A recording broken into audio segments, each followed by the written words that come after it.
cartilha com as principais informações sobre esse assunto. E é sobre isso que a gente conversa agora ao vivo pela internet com Andréa Bacelar, neurologista e presidente da Associação Brasileira do Sono. Se você tiver perguntas, mande pelo WhatsApp. Boa tarde, doutora. Obrigado pela sua participação desde já. Boa tarde a todos.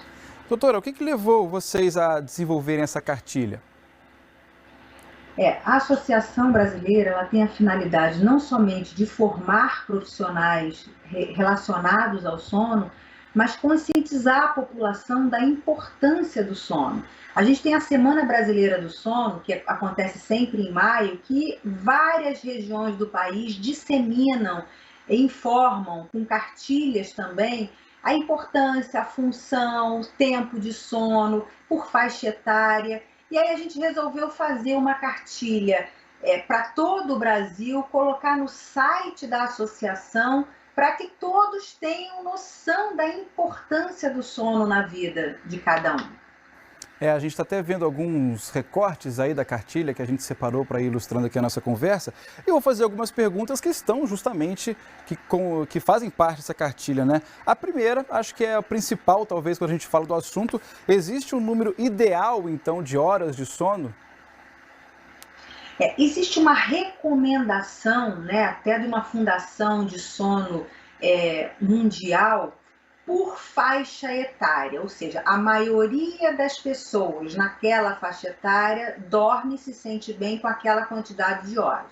Falando de um adulto aí de 30, 50, 60 anos, estamos falando de uma média de 7 a 8 horas. Mas isso não é obrigatório, a gente tem a flexibilização. O indivíduo tem que se sentir bem fisicamente e emocionalmente ao despertar. E aí ele define, olha, eu preciso de menos, com 6 horas eu fico bem, ou não, eu preciso de 9 horas de sono. Então é individual, apesar de ter uma faixa etária com uma média de maioria. Agora, doutora, esse se sentir bem pode esconder algum prejuízo para a saúde? Porque às vezes a pessoa dorme muito pouco, vamos colocar aí 3, 4 horas por noite, mas não sente nenhum cansaço, não sente nenhum desconforto e passa anos a fio vivendo assim. É possível que mesmo sem desconforto, o organismo vai sendo prejudicado por pouco sono ou não?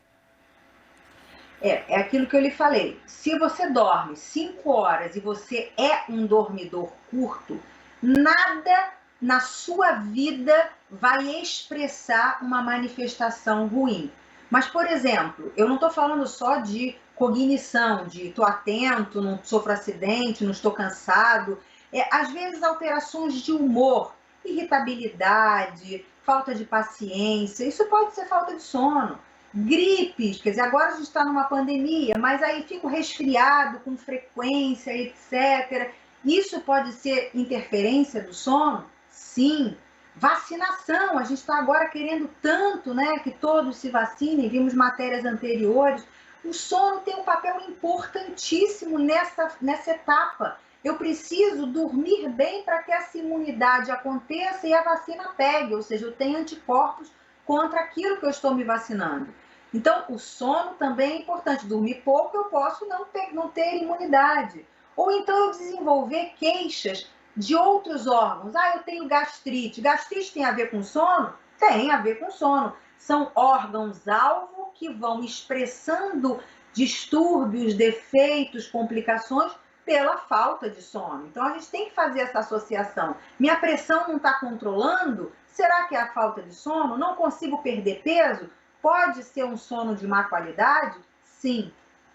Doutora, de forma geral, que exames e procedimentos são feitos para chegar à conclusão de que aquele ou esse sintoma é fruto de um sono de má qualidade?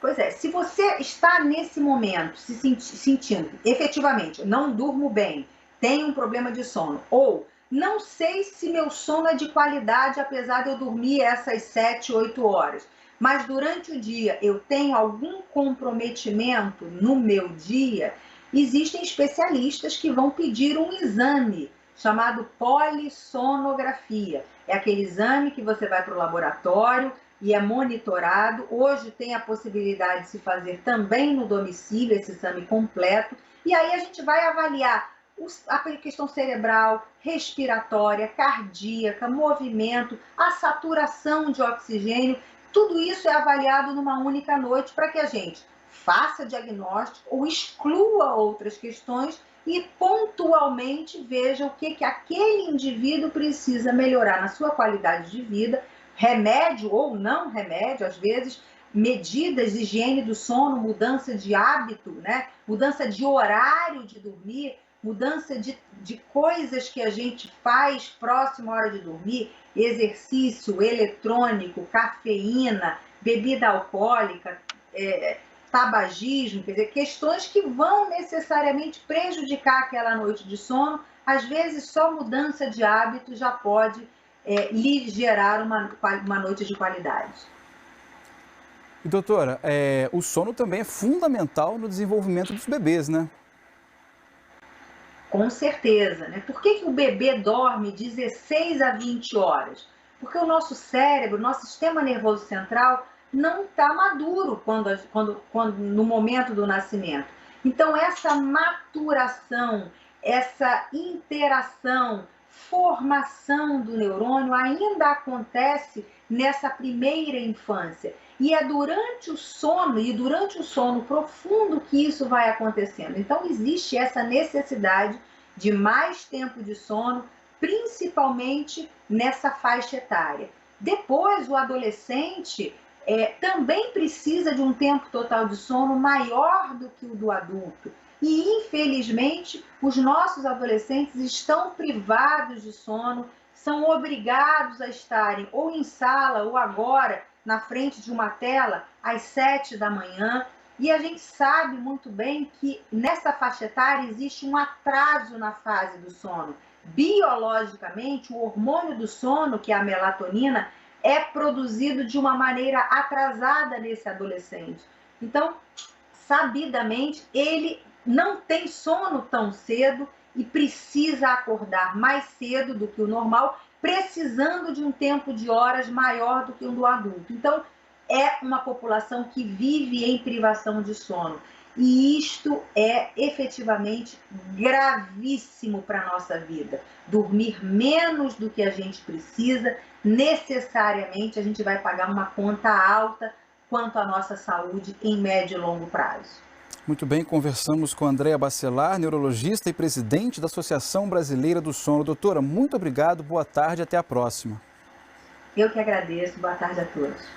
Lembrando que se você quiser acessar essa cartilha da Associação Brasileira do Sono, está lá no g1.com.br/TV Rio Sul.